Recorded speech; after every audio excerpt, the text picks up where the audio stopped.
robot's doing creepy.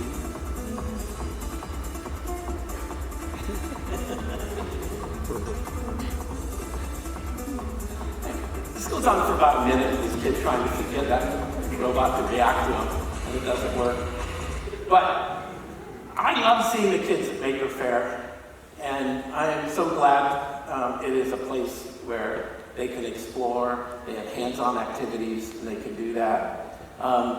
Here's just some pictures of this, and this young girl I saw in New York, I took a picture of her. She had come with a bowl on her head, a backpack that had dry ice, so she had, kind of smoke trailing her. And I didn't talk. Liz, are you in the audience? Where are you? That's Liz's daughter, Liz Whitewolf. And I didn't know that, but she came up and told me, and I thought, wow, this is so cool. Someone wanted to really dress up for Maker Faire. And then see kids, this is kind of just interact with a robot. It's very fun. We've seen kids grow up and become makers at Maker Faire. This is Quinn, who, if you can see the screen, he's teaching an intro to Brno class to adults, and he's maybe 13 or something. I saw this recently, a young girl, this is her mortar board graduating from high school. She had Makey on it. And she said, Maker Faire was one of my favorite things to do. And she says, I'm currently planning to study robotics engineering at UC Santa Cruz this coming fall, and intend to use that degree to continue my path as a maker. So I love those stories where we're seeing kids grow up and carry this forward. In 2012 we started Maker Ed. We really wanted, my idea is that kids at Maker Faire come away saying, how do I get to be one of those makers? How do I do this? And their schools didn't offer it. And it's not like, sports, you can say, hey, you want to play soccer? There's a soccer league. So we're trying to organize that, wrote a Makerspace playbook on how to set up a school Makerspace. But especially after COVID, or because of COVID, a lot of those spaces have kind of been mothballed. Sometimes a lack of expertise, but often a lack of interest from the school in offering hands-on or project-based learning. And it's really frustrating to me. I wrote a thing in Maker Ed called Saving the School Makerspace. And I said, if you can't use that equipment, send it to me, I'll find someone who will. But it's just not at the center of schools. And I wanted to change that. And I've been working with our local public high school district, and we're opening a new school in a month called the Academy of Innovative Arts. And its goal is to get kids more time in a makerspace, not 20 minutes a week, but 2 hours a day, and to see if we can't really reshape the school day around student learning. I've built a makerspace there, and I've been using the term innovative arts because it resonates a little bit like with industrial arts, which was a program really started in America after World War II. And I have this idea from this a pyramid. If you see it, there's a sense of progression from being exposed at the bottom to all kinds of practices to kind of identifying the things that you're most interested in and focusing on that in your later years. So typically there were 5 industrial arts: woodworking, masonry, upholstery, metallurgy, glassmaking. And I think we're adding maybe 5 more: digital fabrication, electronics, computation, robotics, and digital media and communications. I think it's also very important, seeing the talk we had on the first day. Let me just skip over that. But, I think maker educators understand that we're talking about a mindset, not just using tools and not just developing skills, but this sort of can-do mindset. I can take an idea and make it real.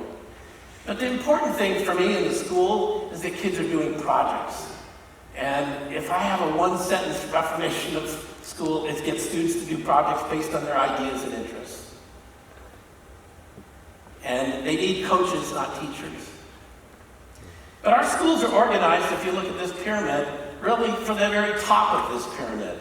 Reading and hearing, not to the bottom third of that pyramid. Participating in hands-on workshops or design collaborative lessons. And I, am kind of pulling this school out of the blue. I don't know if it'll work. It's a public school, so everybody that's worked in public schools thinks like we have all these rules and regulations we have to follow, and I'm trying to push them to break those rules and regulations. But I've found some other schools, and here's one of them I visited. It's in Issaquah, Washington, outside of Seattle. It's called Gibson Eck. And they have a school, a lot like what I want to build, for 200, 250 students. And it's mixed levels. Kids freshmen aren't separated from juniors. There's no grades, there's competencies. And I think they just have a terrific program where the kids go every morning a couple hours in the makerspace to work on a personal project. And the principal says it's the most challenging thing for teachers, but it's also the most rewarding. And they had this thing that I really, really liked. They had the design labs. And if you think about it, it's a little bit like the workshops here in the afternoon, but every quarter they come up with a list of different workshops that teachers and students are interested in, and then they see how they get selected. But this could be Blaine's Battles and Ballads, which is a literature thing about violence. To Feed Your Neighbor, I sat in on that. I was, doing projects related to food insecurity and things like that. So kids are doing stuff. But the idea of the design lab is that it is a little bit more like traditional school, where there's a teacher leading that lab, so there's a little bit more formal structure to it. Howard Gardner said the ability to solve problems or create products that are valued in one or more cultural contexts is a definition of intelligence. And I think that's really, really a good way to think about it. It's not something that you score on the test. Which gets me into the thing that I've been running up and doing this new school and things, and why I got here. Why doesn't education change? We all know that schools could be better. We all have ideas. We teachers have ideas. But they don't change. They're the same as they always were. And I came up with this idea. The problem is, they are institutions that are a lot like the medieval church. And that's why I started to study Reformation.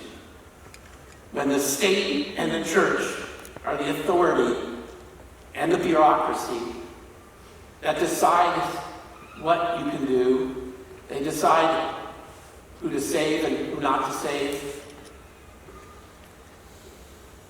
Ivan Illich, and to keep up my string here, he was a priest out of Vienna, but lived around the world. He wrote this book while he was in Mexico called Deschooling Society.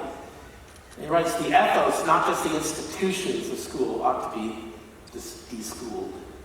And what he means kind of is a pupil is confusing teaching with learning, great advancement with education, a diploma with competence, and fluency with the ability to say something new.